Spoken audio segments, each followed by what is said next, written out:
வருங்கால அரசு பணி அதிகாரிகள் அனைவருக்கும் வணக்கம். ஸோ நம்ம இப்போது இந்த வீடியோ சீரீஸில் என்ன பார்க்க போகிறோம் அப்படின்னா, பாலிட்டி ப்ரீவியஸ் இயர் கொஷின் தாங்க. பாலிட்டியில் உங்களுக்கு 2024 எந்த மாதிரியெல்லாம் கேள்வி கேட்டிருக்கிறாங்க. ஸோ அதை பேஸ் பண்ணி நம்ம வரக்கூடிய குரூப் 4, குரூப் 2, குரூப் 1ல் நம்மளுடைய ப்ரிப்ரேஷனை எந்த மாதிரி மேம்படுத்தி கொண்டு போகணும் அப்படிங்கிறதுக்கான ஒரு ஐடியாலஜியாக நம்ம இதை எடுத்துக்கலாம். ஆல்ரெடி நம்ம தமிழுக்கு ப்ரீவியஸ் இயர் கொஷின்ஸ் வந்து அனலைஸ் பண்ணி போட்டுக்கிட்டு இருக்கிறோம். அதுவும் முக்கியமாக இப்போது சிலபஸ் சேஞ்ச் பண்ணதுக்கு அப்புறமா தமிழில் எந்தெந்த மாதிரியெல்லாம் கேள்வி கேட்டுக்கிட்டு இருக்கிறாங்க, இலக்கணத்தில், தமிழ் அறிஞர்கள், தமிழ் சான்றோர்களில் இந்த மாதிரியான குறிப்பிட்டு எந்தெந்த டாப்பிக்கில் எந்த மாதிரியெல்லாம் டிஃப்ரெண்ட்டாக கொஷின் கேட்குறாங்க அப்படிங்கிறத ரீசெண்டாக வரக்கூடிய டெக்னிக்கல் எக்ஸாம்ஸு, அப்புறம் கோர்ட் எக்ஸாம்ஸு, இந்த மாதிரி apart from the group 2, group 1 இது தாண்டி நடக்கக்கூடிய சில எக்ஸாம்ஸ், டிஎன்பிசி நடக்கக்கூடிய சில எக்ஸாம்ஸில் எந்த மாதிரியெல்லாம் தமிழ் எலிஜிபிலிட்டி டெஸ்ட்டில் கொஷின் கேட்டுட்டு இருக்கிறாங்க அப்படிங்கிறத நம்ம என்ன பண்ணுறோம், வீடியோஸாக போட்டுட்ருக்கிறோம். ஸோ அதை இன்னும் நீங்கள் பார்க்கல அப்படின்னு என்ன பண்ணிடுங்க, அந்த வீடியோஸ் போய் பார்க்க ஆரம்பிச்சிருங்க. ஏன்னா அதில் நம்ம என்ன சொல்லியிருப்போம்னா, ரொம்ப தெளிவாக என்னென்ன சப் டாப்பிக்கில் என்னென்ன மாதிரிலாம் கேள்வி கேட்குறாங்க அப்படின்ற ப்ரீஃபாக எக்ஸ்பிளைன் பண்ணி போட்டிருக்கிறோம். ஸோ அதை தொடர்ந்து இப்போ நம்ம என்ன பண்ண போகிறோம்னா, நெக்ஸ்ட்டு பாலிட்டி நம்ம கையில் எடுத்துருக்கோங்க. ஏன்னா பாலிட்டியில் உங்களுக்கு குறைந்தபட்சம் என்ன பண்ணுறாங்க, 15 கேள்விகள் கேட்க போகிறதா உங்களுக்கு சிலபஸ் சொல்லியிருக்காங்க. இதுவே நீங்கள் குரூப் 1 எடுத்துக்கிட்டிங்கன்னா உங்களுக்கு என்ன பண்ணுறாங்க, 40 கொஷின்ஸ் கேட்குறாங்க. ரொம்ப அதிகமான ஹியூஜ் அமௌண்ட் ஆஃப் கொஷின் கேட்குறாங்க. ஸோ அந்த பாலிட்டியில் உங்களுக்கு ப்ரீவியஸ் இயரில் அதுவும் முக்கியமாக நம்ம பின்னாடி இருந்து போகிறோம். கடைசி ஒரு 5 வருஷம் கொஷின் நம்ம பார்த்தாலே போதுமானது தான். ஸோ கடைசி ஒரு 5 வருஷமாக என்னென்ன மாதிரிலாம் உங்களுக்கு கொஷின் கேட்டிருக்கிறாங்க, ஓகேங்களா. அதில் இருக்கக்கூடிய ஆப்ஷன்ஸ், இந்த ஆப்ஷன்ஸ்லேருந்து சில கொஷின்ஸ் நம்ம உருவாக்கலாம், ஓகேங்களா. நிறைய பேர் பாலிட்டிலாம் படிச்சுட்டு இருப்பீங்க. ஸோ உங்களுக்கு புதுசாக இனிமேல் நம்ம இந்திய அரசியல் இப்போ என்ன முகவரினா என்னென்ன ஆர்டிகல் இருக்குது, அட்டவணை இருக்குது, பகுதி இருக்குது அப்படிங்கிறத புதுசாலாம் உங்களுக்கு நடத்த வேண்டிய அவசியம் இருக்காது. ஏன்னா நம்ம எல்லாருமே என்ன பண்ணியிருக்கோம், படிச்சு தான் வந்திருக்கோம். ஸோ நமக்கு தேவையானது என்னென்னா ஒன்லி ப்ராக்டிஸ். ஸோ அந்த ப்ராக்டிஸை கொடுக்குற விதமாக தான் என்ன பண்ண போகிறோம், நம்ம இந்த வீடியோ சீரிஸை கொண்டு போக போகிறோம். பாலிட்டிக்கான வீடியோ சீரிஸுங்க அது, ஓகேங்களா. ப்ரீவியஸ் இயர் கொஸ்டின், அதுவும் முக்கியமாக 2024, 23, 22, 21 இந்த மாதிரி என்ன பண்ண போகிறோம், நம்ம பேக்லேருந்து போக போகிறோம். பின்னாடி இருந்து என்னது ஒவ்வொரு பாலிட்டி ஃபுல்லாக 2024 என்ன மாதிரி கேள்வி கேட்டிருக்காங்கன்னு சொல்லி அனலைஸ் பண்ணுறது. அப்புறம் 2023 என்ன மாதிரி கொஷின் கேட்டிருக்காங்கன்னு சொல்லி அனலைஸ் பண்ணுறது. அப்புறம் 22 என்ன மாதிரி கொஷின் கேட்டிருக்காங்க அனலைஸ் பண்ணுறது. ஸோ இதை நம்ம பார்க்கறது மூலமாக நமக்கு ஒரு டெஸ்ட் அடித்ததுக்கான ஒரு ஃபீல் கிடைக்கும். அதே மாதிரி ஆப்ஷன்ஸ்லேருந்து எப்படி நம்ம என்ன பண்ணுறது, ஆன்சரை எடுக்கிறது அப்படிங்கிறதுக்கு நம்ம என்ன பண்ண நமக்கு ஒரு ஐடியாவும் கிடைக்கும், ஓகேங்களா. ஸோ இந்த வீடியோ சீரிஸை நம்ம இப்போ ஸ்டார்ட் பண்ண போகிறோம், ஓகேங்களா. தமிழுக்கு நம்ம ஆல்ரெடி ஸ்டார்ட் பண்ணி 2 வீடியோஸ் நம்ம வந்து அப்லோட் பண்ணியிருக்கிறோம். இன்னும் அதை பார்க்கலாம், என்ன பண்ணிடுங்க, நீங்கள் அதை பார்த்துருங்க, ஓகேங்களா. இப்போ நம்ம பாலிட்டிக்குள்ளே போயிடலாம். பாருங்கள், ஃபஸ்ட்டு கொஸ்டின், மேற்கொண்ட முயற்சியின் காரணமாக கிபி 1872 பூர்வீக திருமண சட்டத்தை கொண்டு வந்தது யாருன்னு கேட்குறாங்க, இல்லை யார் மேற்கொண்ட முயற்சினால என்னது பூர்வீக திருமண சட்டம் அப்படின்னு சொல்லி ஒரு சட்டம் கொண்டு வந்தாங்கன்னு சொல்லி கேட்குறாங்க. கேசவ சந்திரசன் அவருடைய முயற்சினால தான் 1872 என்ன பண்ணியிருப்பாங்க, உங்களுக்கு இந்த குழந்தை திருமண தடை சட்டத்தை கொண்டு வந்திருக்கும், இவர் தான் காரணம் வந்திருப்பார் முக்கால்வாசி. அதே மாதிரி பூர்வீக திருமண சட்டத்தை கொண்டு வந்தவர் யார் தான், நம்ம கேசவ சந்திரசன் தான், ஓகேங்களா. இன்னொரு ஆப்ஷன் பாருங்கள், இதில் ராஜாராம் மோகன் ராய் இருக்கார். இவர் என்னங்க பண்ணியிருப்பார், இவர் 1829 சதி ஒழிப்புன்ற ஒரு முறையை கொண்டு வந்திருப்பார். 1829, ஓகேங்களா. யார் கூட சேர்ந்து கொண்டு வந்தார்ன்றதை என்ன பண்ணுங்க, நீங்கள் கமெண்ட்டில் சொல்லுங்கள். 1829 கொண்டு வந்திருப்பார், ஓகேங்களா. இதே மாதிரி சுயமரியாதை திருமண சட்டம் அப்படின்னு சட்டம் கொண்டு வந்திருப்பாங்க. யாருன்னா அறிஞர் அண்ணா அவர்கள். இந்த சட்டத்தை பெரியார் அவர்களுடைய வழிகாட்டுதலின் பேரில் என்ன பண்ணியிருப்பார், கொண்டு வந்திருப்பார். 1968 ஜனவரி 20 சுயமரியாதை திருமண சட்டம் உருவாக்கப்பட்டிருக்கும், ஓகேங்களா. அடுத்து ஈஸ்வர சந்திர வித்யாசாகர் அப்படின்றது பண்டித ஈஸ்வர சந்திர வித்யாசாகர் அப்படின்னு சொல்லுவாங்க. கல்விக்காக ஒரு திட்டத்தை அருமையாக ஆரம்பிச்சிருப்பார், ஓகேங்களா. அடுத்து பாருங்கள், இந்தியா ஒரு மதச்சார்பற்ற நாடு என்று கூறுவதற்கு முக்கியமான காரணம் என்ன தெரியுங்களா? ஆப்ஷன்ஸ் கொடுத்துருக்காங்க. இதில் மத சிறுபான்மையினருக்கு சிறப்பு பாதுகாப்பு கொடுக்குறதா அப்படின்னு சொல்லி ஆப்ஷன் கொடுத்துருக்காங்க. ஏன்னா இதான் ஆன்சர், ஓகேங்களா. மத சிறுபான்மையினருக்கு சிறப்பு பாதுகாப்பு, ஏன்னா எல்லா மதத்தை சேர்ந்தவர்களும் என்னது சமமாக மதிக்கிறது அப்படின்னு ஒரு ஆப்ஷன் கொடுத்துருந்துருக்கலாம். இல்லை அந்த மாதிரி ஆப்ஷன்ஸ் வந்து இப்போ கொடுக்க ஆரம்பிச்சிருக்காங்க. ஸோ ஆனால் இதில் என்ன ஆப்ஷன் கொடுத்துருக்காங்க, மத சிறுபான்மையினருக்கு சிறப்பு பாதுகாப்பு. ஆர்டிக்கல் என்னங்க சொல்லும், சிறுபான்மையினர் சம்மந்தமாக ஒரு ஆர்டிக்கல் சொல்லும் பார்த்தீங்களா, ஆர்டிக்கல் 29, 30 இல்லை, சிறுபான்மையினுடைய கல்வி மற்றும் கலாச்சாரத்தை பாதுகாப்பது. ஆர்டிகல் 30 அப்படிங்கிறது சிறுபான்மையினர் கல்வி நிறுவனங்களை நிர்வகித்துக் கொள்வதற்கான உரிமையை பற்றி சொல்லக்கூடிய ஆர்டிகல், ஓகேங்களா. அடிப்படை உரிமைகளில் வரக்கூடியது. ஸோ அடிப்படை உரிமைகளை பற்றி சொல்லக்கூடிய பகுதி என்ன அப்படிங்கிறத என்ன பண்ணுங்கள், நீங்கள் கமெண்ட்டில் சொல்லுங்கள். எல்லா மதத்தினரையும் சமமாக பார்க்கக்கூடியதுக்கான ஆர்டிகல் என்னன்னா 25, ஓகேங்களா. ஆர்டிகல் 25 சொல்லும். அடுத்து பாருங்கள், கீழ் வருவனவற்றை அமைக்கப்பட்ட ஆண்டின் அடிப்படையில் வரிசைப்படுத்த சொல்லியிருக்கிறாங்க. இல்லை எல்லாமே உங்களுக்கு பஞ்சாயத்து ராஜ் தொடர்பான கமிட்டிகள் தான் கொடுத்துருக்காங்க. இதை பாருங்கள், ஃபஸ்ட்டு அசோக் மேத்தா குழு எப்போ ஆரம்பித்தாங்க, 1977 ஆரம்பிச்சிருப்பாங்க. ஜனதா அரசாங்கத்தால் ஆரம்பிக்கப்பட்டு அப்புறமா கைவிட்டிருப்பாங்க. 2 அடுக்கு பஞ்சாயத்து முறையை அவங்க சொல்லியிருப்பாங்க. அதேமாதிரி ஜிவிகே ராவ் குழு அப்படிங்கிறது 1985 உங்களுக்கு ஆரம்பிச்சிருப்பாங்க. ஏலம் சிங்கே அப்படின்றது 1986 தொடங்கப்பட்டிருக்கும். பல்வந்த் ராய் மேத்தா அப்படிங்கிறது 1957 தொடங்கியிருப்பாங்க. ஸோ இதை அடிப்படையில் வரிசைப்படுத்தணும்னா 4, 1, 2, 3 அப்படிங்கிறதான் சரியான விடை. ஒவ்வொரு இதுக்கு நம்ம படிக்கிறப்ப நம்ம என்ன தெரிஞ்சுக்கணும்னா, இந்த மாதிரி கொஷின்ஸ் ப்ரீவியஸ் கொஷினை பார்க்கும்போது நம்ம ஆல்ரெடி படித்த நிறைய விஷயங்கள் என்ன பண்ணி நம்ம ரீகால் பண்ணிக்கிறதுக்கு ஹெல்ப் பண்ணணும். பல்வந்தாய் மேத்தா குழு அப்படிங்கிறது 3 அடுக்கு பஞ்சாயத்தை பரிந்துரை செஞ்சார். அசோக் மேத்தா அப்படிங்கிறது 2 அடுக்கு பஞ்சாயத்தை பரிந்துரை செஞ்சார். அதே மாதிரி ஜிவிகே ராவ் குழு அப்படின்றவர் என்ன பண்ணியிருப்பார், உங்களுக்கு முக்கியமாக அந்த அமைச்சர்களுடைய தீர்மானம் ஒன்று உருவாக்கியிருப்பாங்க. இல்லை, மாநில மன்றங்களுக்கான குழு ஒன்று உருவாக்கியிருப்பாங்க. ஜிவிகே ராவ் குழு அப்படிங்கிறது வறுமை ஒழிப்பு தொடர்பான ஒரு குழு உருவாக்கியிருப்பாங்க. எல்எம் சிங்கி குழு அப்படிங்கிறது என்ன பண்ணியிருப்பாங்கன்னா, கிராம நியாயாலயா பஞ்சாயத்துகளை உருவாக்குறதுக்கு அடித்தளம் கொடுத்தது இந்த குழு தான். அதே மாதிரி பஞ்சாயத்து ராஜ் அமைப்புக்கு அரசியலமைப்பு மற்றும் சட்ட ரீதியான அங்கீகாரம் வழங்க வேண்டும் சொல்லி முதல்ல என்னது குரல் கொடுத்துருப்பதும் இந்த குழு தான் கொடுத்துருப்பாங்க. ஓகேங்களா, அடுத்து பாருங்கள். அடுத்த கொஸ்டின், மாநிலங்களில் பின்வருவனவற்றுள் எது துணை நீதிமன்றங்களின் கீழே வருவது கிடையாது? பார்த்தீங்களா, அதனால் ஒரு அருமையான ஒரு கொஷினுங்க. இதெல்லாம் ப்ரீவியஸ் கொஷின்லேருந்து பார்த்தா மட்டும் தான் நமக்கு தெரியும். பார்த்தீங்களா, எது துணை நீதிமன்றங்களுக்கு கீழே வராது அப்படின்னா நுகர்வோர் நீதிமன்றங்கள் தான்.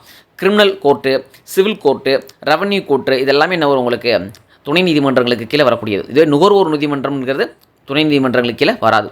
நுகர்வோர் அமைப்பு பற்றி சொல்லக்கூடியதுனா 1986 டிசம்பர் 24 தொடங்கியிருப்பாங்க. உங்களுக்கு உலக நுகர்வோர் தினம் அப்படிங்கிறது மார்ச் 15ங்க. தேசிய நுகர்வோர் தினம் அப்படிங்கிறது டிசம்பர் 24 உங்களுக்கு என்னது ஸ்டார்ட் பண்ணியிருப்பாங்க. ஞாபகம்.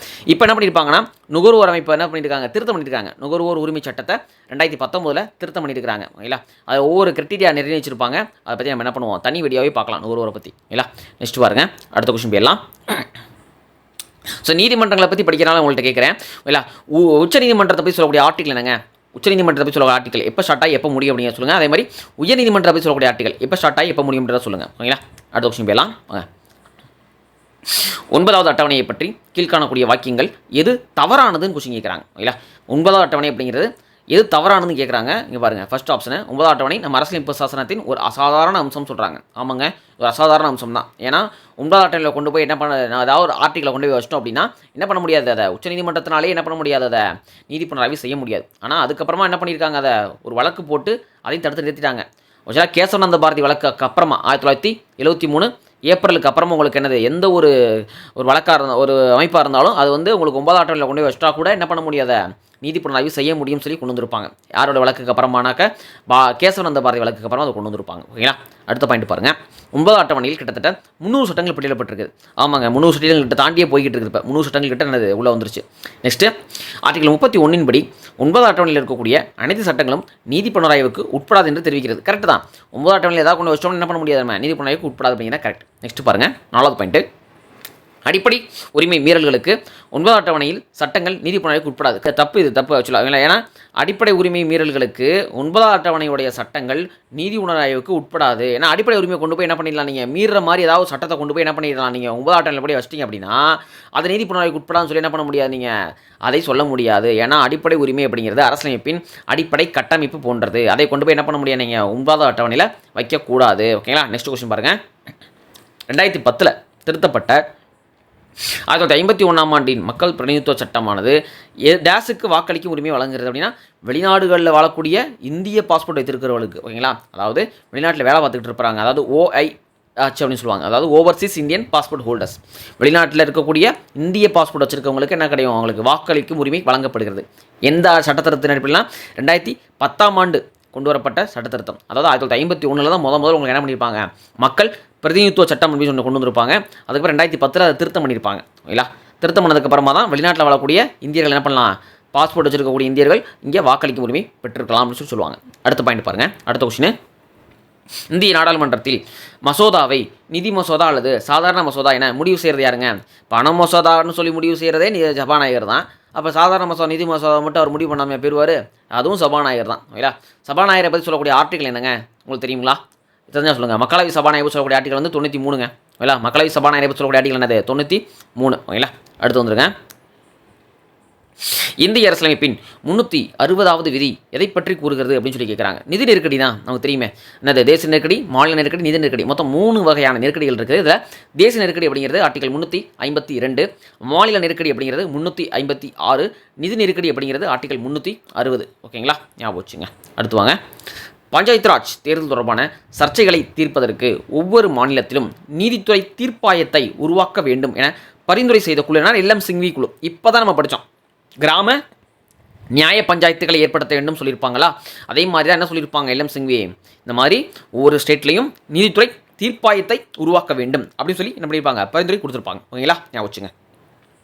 அடுத்து பாருங்க, குடியரசுத் தலைவர் மற்றும் துணை குடியரசுத் தலைவர் பதவிகளை யாரும் வகிக்காத ஒரு சூழலில் குடியரசுத் தலைவராக பதவி வகித்த இந்திய தலைமை நீதிபதி யார் அப்படின்னு சொல்லி டேரக்ட் கொஸ்டின். இதெல்லாம் டேரக்ட் கொஸ்டின். ஏன்னா நீதிபதி இதயத்துள்ளா தான் இருந்திருப்பாரு, பதவி வச்சிருப்பாப்புல. ஓகேங்களா, அது எந்த வருஷம் அப்படிங்கிறத நீங்கள் சர்ச் பண்ணி என்ன பண்ணுங்கள், கமெண்டில் சொல்லுங்கள். ஓகேங்களா, நெக்ஸ்ட் பாருங்கள், டேஸ் எந்த குழுவின் முக்கியமான ஒரு பணி என்பது இந்திய அரசாங்கத்துடைய செலவுக்காக பாராளுமன்றத்தால் ஒதுக்கப்பட்ட நிதிகளை ஆய்வு செய்வதாகும். அப்படின்னா பொது கணக்குங்களுங்க. இல்லை, இதில் வந்து பழமையான குழு, பெரிய குழு அப்படின்னு சொல்லி இதை சொல்லுவாங்க. பொதுக்கணக்கு குழு, மதிப்பீட்டு குழு, பொதுத்துறை நிறுவனங்களுக்கான குழு, மொத்தம் 3 விதமான குழுக்கள் இருக்குது. ஓகேங்களா, இதில் வந்து பழமையான குழு என்ன, பெரிய குழு என்ன அப்படின்றத நீங்கள் என்ன பண்ணுங்கள், கமெண்ட்டில் சொல்லுங்கள். அப்படி இல்லாட்டி நம்ம குழுக்களுக்குன்னு என்ன பண்ணுவோம், தனியாக நம்ம ஒரு 3 வீடியோ போட வேண்டியிருக்கும். இல்லை, ஏன்னா பொது கணக்கு குழு, மதிப்பீட்டு குழு, பொதுத்துறை நிறுவனங்களுக்கான குழு 3 வேறு வேலைகளை செய்யக்கூடியவங்க. ஓகேங்களா, அடுத்து வந்துருங்க, இந்திய பிரிவினை தொடர்பாக பின்வரும் வாக்கியங்களில் எது சரியானது அப்படின்னு சொல்லி கேட்குறாங்க. பிரிவினையை காங்கிரஸ் அங்கீகரித்துன்னு சொல்கிறாங்க. இது தப்பு. காங்கிரஸ் அங்கீகரிக்கவே கிடையாது. ஏன்னா இந்தியா ஃபுல்லாக எங்களுக்கு தான் பாகிஸ்தான் பிரிஞ்சே போகக்கூடாதுன்றாங்க. மவுண்ட் பேட்டன் இந்திய பிரிவினை திட்டத்தினை 1947 ஜூன் 2 அறிவித்தார். ஆமாங்க, இதாங்க டிக்கிபேட் திட்டம் சொல்லுவாங்க. ஜூன் 2 திட்டத்தை, அதாவது 47 ஜூன் 2 திட்டத்தை சொல்லுவாங்க டிக்கிபேட் திட்டம் அப்படின்னு சொல்லுவாங்க. ஓகேங்களா, நெக்ஸ்ட் பாருங்கள், 1947 சட்டம் 2 சுதந்திர நாடுகளை உருவாக்க வழி செய்யுது. ஆமாங்க, இந்தியா பாகிஸ்தான் பண்ணி பிரித்து விட்டுருச்சு. ஸோ 3மே சரியான ஒரு விடை என்பது தான் சரியான ஒரு விடை. ஓகேங்களா, நெக்ஸ்ட் பாருங்கள், 1951 ஜமீன்தாரி முறை ஒழிப்பு சட்டத்தின் விளைவு என்ன அப்படின்னா, என்ன விளைவு, குத்தகைதாரர்கள் பங்குதாரர்கள்லாம் என்ன பண்ணியிருப்பாங்க, 62 லட்சம் ஹெக்டர் நிலத்தின் உரிமையை பெற்றனர். குத்தகைதாரர்கள் மற்றும் பங்குதாரர்கள் என்ன பண்ணியிருப்பாங்க, 62 லட்சம் ஹெக்டர் நிலத்துடைய உரிமையை வாங்கியிருப்பாங்க. அங்கே குத்தகை பார்த்துக்கிட்டு இருப்பாங்க, அப்படியே ஷேர் ஹோல்டராக இருப்பாங்க. அவங்களாம் என்ன கிடையாது, அவங்களுக்கு முதல்ல எந்த ஒரு பங்குமே இல்லாமல் இருந்திருக்கும். எல்லாத்தையும் ஜமீன்தார் தான் சூட்டிட்டு போயிருந்திருப்பாங்க. அதுக்கப்புறம் அந்த ஒழிப்பு சட்டம் கொண்டு வந்ததுக்கப்புறமா அவங்களுக்கெல்லாம் உரிமை கிடைத்திருக்கும். இதுதான் ஆன்சர். ஓகேங்களா, 51 ஞாபகம் வச்சுங்க. 45 வந்து தமிழ்நாட்டோட முதல்வராக இருந்தவர் யாருங்க, பிரகாசம். 47 ஓமந்தூர் ராமசாமிங்க. ஓகேங்களா, 50 உங்களுக்கு யாருங்க இருந்திருப்பா, 50 குமாரசாமி ராஜா இருந்திருப்பாருங்க. ஓகேங்களா, நம்ம ஸ்ரீவில்லிபுத்தூர் கோவில் கோபுரம் இருக்கும் இல்லைங்களா, அதை வந்து என்ன பண்ணியிருப்பாங்க, தமிழ்நாட்டுடைய சின்னமாக அறிவிச்சிருப்பாங்க இல்லைங்களா. சரிங்களா, ஞாபகம் வச்சுங்க. நெக்ஸ்ட் வாங்க, இந்திய அரசியலமைப்பு பிற்படுத்தப்பட்ட வகுப்புகளை வரையறுக்கவில்லை, ஆனால் ஒரு குறிப்பை செய்கிறது. இந்த பிரிவை அடையாளம் காணும் சொல்கிறாங்க. அதாவது பிற்படுத்தப்பட்ட வகுப்பினர் யார் அப்படிங்கிறத என்ன பண்ணல, அவங்களுக்கு ஒரு எல்லை சொல்லலை. ஆனால் அவங்களுக்கும் சொல்லி என்ன பண்ணுறாங்க, ஒரு சலுகை கொடுக்குறாங்க.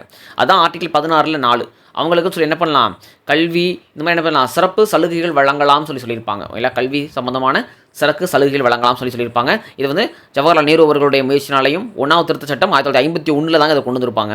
இல்லை, 51 கொண்டு வந்திருப்பாங்க. ஞாபகம் வச்சுங்க.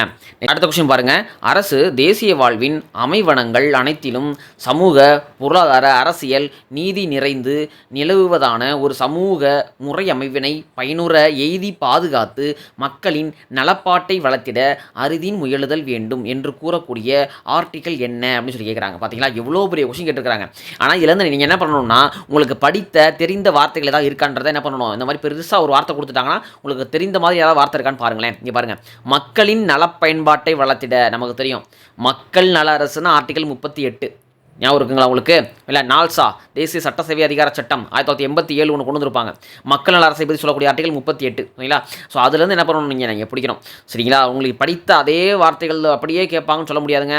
பாலிட்டியை பொறுத்த வரைக்கும் எந்த புக்கிலேருந்து வேணால் ஒரு 10-15 லைன் இருக்க மாதிரி என்ன பண்ணுவாங்க, உங்களுக்கு வார்த்தையை எடுத்து கொடுப்பாங்க. ஆனால் உங்களுக்கு இந்த ஆர்டிகல் சம்மந்தமாக ஏதாவது ஒரு வார்த்தை, ஒரே ஒரு வார்த்தை இருக்கான்னு பாருங்கள். அதை வச்சு நீங்கள் என்ன பண்ணிடலாம், அந்த ஆர்டிகல் எதுன்றதை நீங்கள் கண்டுபிடிச்சலாம். இங்கே பாருங்களேன், அடுத்த ஆர்டிகல் ஆப்ஷன் பாருங்கள், 15 அப்படிங்கிறது என்னங்க, 14ங்கிறது சட்டத்தின் முன் அனைவரும் சமம். ஆர்டிகல் 15 அப்படிங்கிறது பொது இடத்துல யாரையும் ஜாதி மத பாலின வேறுபாடு பார்க்கக்கூடாது அப்படிங்கிறது தான். அதே மாதிரி 16 அப்படிங்கிறது என்னங்க, பொது பணி வேலை வாய்ப்புகளில் ஜாதி மத பாலின வேறுபாடு பார்க்கக்கூடாது அப்படின்னு சொல்லுவாங்க. ஆர்டிகல் 40 அப்படிங்கிறது என்னங்க, ஆர்டிகல் 40ங்கிறது கிராம பஞ்சாயத்து. இல்லை, 40ங்கிறது கிராம பஞ்சாயத்து. சரி, ஓகேங்களா. ஸோ இப்போ வரைக்கும் நம்ம பார்த்ததுன்னா 2024 ப்ரீவியஸ் இயர் கொஸ்டினில் உங்களுக்கு என்னது பாதி கொஸ்டின் பார்த்துருக்கோம். அடுத்த பாதி நம்ம என்ன பண்ணலாம், நெக்ஸ்ட் வீடியோவில் பார்க்கலாம். ஓகேங்களா, அதை தொடர்ந்து என்ன பண்ணலாம், நம்ம 23, 22, 21 தொடர்ச்சியாக கடைசி 5 இயர்ஸ் இல்லை 5 வருஷத்துக்கான ப்ரீவியஸ் கொஸ்டின் என்ன பண்ணலாம், நம்ம வித் எக்ஸ்பிளனேஷனோட பார்க்கலாம். ஓகேங்களா, நிறைய பேர் இதோட பிடிஎஃப் வேணும் சொல்லி கேட்க ஆரம்பிச்சிருவீங்க. ஸோ உங்களுக்காகவே நான் என்ன சொல்கிறேன் அப்படின்னா, உங்களுக்கு இந்த பாலிட்டி ப்ரீவியஸ் இயர் கொஸ்டினுடைய பிடிஎஃப் வேணும் அப்படின்னா நம்மளுடைய சேனலை நீங்கள் லைக் பண்ணிவிட்டு சப்ஸ்கிரைப் பண்ணிவிட்டு என்ன பண்ணிக்கிங்க, கீழே நம்மளுடைய டெலிகிராம் சேனலோட லிங்க் இருக்கும். அந்த லிங்க்கை நீங்கள் கிளிக் பண்ணி நம்மளோட சேனலில் வந்து சேர்ந்துக்கங்க. நீங்கள் ஜாயின் பண்ணோன்னே பார்த்தீங்கன்னா இந்த 2024க்கான இந்த ப்ரீவியஸ் கொஸ்டின் வந்து உங்களுக்கு இன்னும் 2 நாளில் உங்களுக்கு கம்ப்ளீட் ஆகிடும். ஸோ அதுக்கப்புறமா நம்ம சேனலில் வந்து இதை நம்ம அப்லோட் பண்ணிடுவோம். அப்போ நீங்கள் என்ன பண்ணிக்கலாம், ரொம்ப ஈஸியாக டவுன்லோட் பண்ணிக்கலாம். ஓகேங்களா, ஸோ நெக்ஸ்ட் வீடியோவில் பார்க்கலாம். தேங்க்யூ.